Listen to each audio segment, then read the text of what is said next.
Good morning, sir. Good morning. We've seen a group, a so-called group in Lagos. They are asking the Igbos to leave Lagos by next month. First is I want to ask you two questions. Do you think that they are speaking for the Yorubas in Lagos, number one? And number two, do you think it's possible for anybody to ask any tribe or any ethnicity to leave any part of Nigeria? I don't think that is right. I don't think that is coming from any known group like the Afenifere. Yes.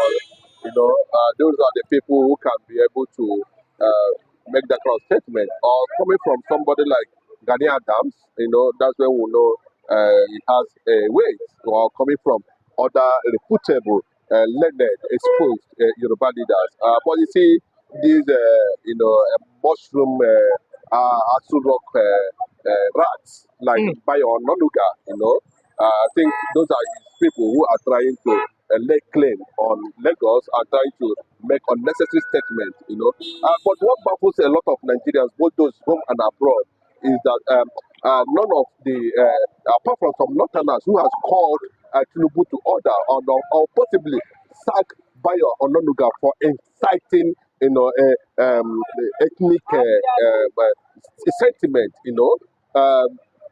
I've not seen any powerful Yoruba person apart from Papa Ayo Adebanjo, whom I respect so much anytime, any day, coming to say the protest must hold. I've not seen any, even Ghanaian downs, nobody have not had his opinion on this up till now. That tells you a lot of things that is going on, that silence we are experiencing from notable and powerful people like Ghanaian downs and the rest of them might mean that all is not actually well in Nigeria, because we not know their stand. So anybody that's coming to put up a kind of message and say Igbos must go in Lagos, of course, it's not. All Igbos are not the only one that are in Lagos. Yes. We still have Igbo Biafrans, we have Ido Biafrans, we have Shekiri Biafrans, we have Edo Biafrans, we have so many of them like that. We even have people who are. So it's going to be a divided interest that any forceful push on that regard, might be resisted at the end of the day. And I believe that the Lagos State Governor is also listening. The GOCs, the army and the police are taking, making their investigations, finding out, because from what I heard, there has been some security formation going around, taking place as I speak to you now. In all the supposed flashpoints within Lagos State. And secondly, we don't want a situation where the police will be biased or where the army will be biased. They should do their constitutional duties very well, trying to protect people from excessive harm, or people who might be paid by elements of, hoodlums, to cause collateral damage on people's property, especially Igbos.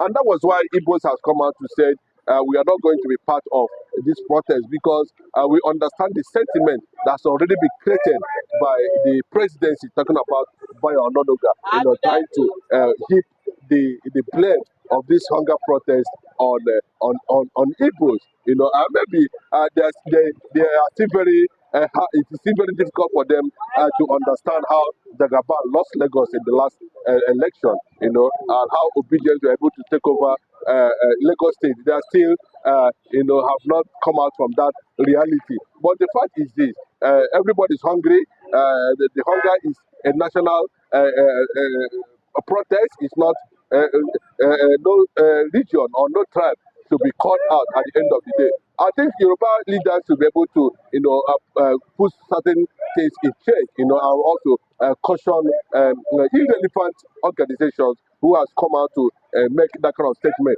They are going to definitely face a kind of resistance because they're not the only one in Lagos. We have the Hausas, we have other tribes in Lagos, So any attempt on that, will bring about another calamity that people might not be able to understand or even reason the dimension is going to take. It's not going to be favorable to anybody at the end of the day, because as I speak to you, Lagos is being dominated by foreigners.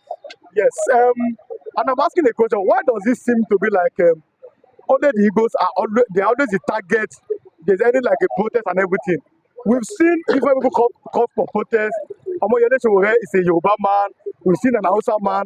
Then why must it be that only the Igbos are the targets during the protest? And they are like one of their spokesman said, that their shops, their parts are always the target.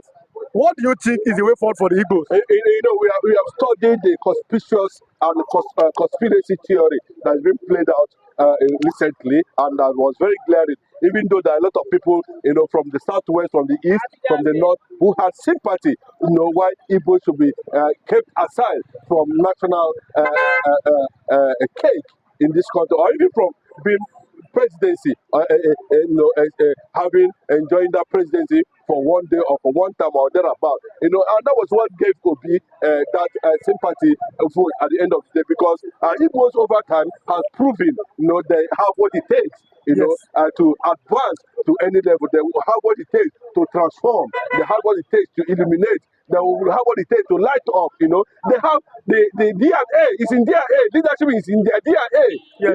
So and people say, no, we have tried Yoruba, we have tried Hausa. Let us give it to an Igbo man, and that was how Obi was able to get to that level. He got during that last presidential election, and up till now, the grassroots obedient movement is still growing in Nigeria. And he said, "Now Igbo fault." Now I want to ask now, say, is it Igbo man fault? Well, Yoruba and Hausas have been running this country. Have we for one day carry? Even when they say hunger, they will say we are not interested because we know their target. Yes. We study the whole thing. We know our man, Nnamdi Kanu, is already in detention. His life is at risk. If there's any sentiment, the Kabas, the Arab Yorubas like Baya Ononuga might decide to play along on uncertainty at the end of the day, that might endanger. And of course, Nigeria will crash if that happens at the end of the day. So this is a peaceful protest, and they should allow people. Anybody is constitutional. The Yorubas partake in protest during Jonathan. Nobody killed them. Yes. Nobody threatened them. Any attempt on that, of course, maybe they have not seen the other side of it, and maybe they will experience it now. So It's not a threat. I'm asking the presidency and the Yoruba leaders to call their people in order. Lagos is no more beautiful. Babylon, when is Babylon today? It went down. The Bible said that land shall be desolate. Nobody should try Igbo man and spill Igbo man's blood in Lagos again. Go and ask the Northerners what they are facing. Nobody. I said nobody should try it. Because the consequences may not be physical. And like you said, we saw a group, an Igbo group, they said this is not 1966. That this time around, nobody should dare the Igbos. I think we have tolerated enough. We have been embarking on self-determination. We want to move out from this entity called Nigeria. Anybody who believes in Nigeria, believe in Nigeria. That's what we have been asking for, and we have been faithful about it. We have been trying to get the international community to understand our perspective. We are trying to speak to the whole world, the United Nations, the ECOWAS, the AU, to look into the plight of Igbo in Nigeria, and the process is still ongoing. We supported Obasanjo, we supported Abiola, we supported a lot of other ethnic nationalities who are contested. But when it came to trying to share national cake, the Igbo man is being put aside. Today, when there's a life-threatening situation in the country, the Igbo man is singled out, to the altar for massacre or for killing. That has come to a stop. That has to stop. That has to stop. We should not be seen always on the altar of sacrifice. And at the end of the day, they will have nothing to show for it. Igbo man has struggled individually, to protect himself and even, to advance himself in all ramifications. And we have continued to make this nation proud in all ramifications. Is it in sports? It cannot. Is it not them? Is it music? Everything. Igbo man has always been a pace-setter in all ramifications. What is it that the Yorubas want that we're not even getting from the Northerners? I think, let me put it that way, let it not be a case of tortoise and the elephant. God bless you, sir. Thanks for coming.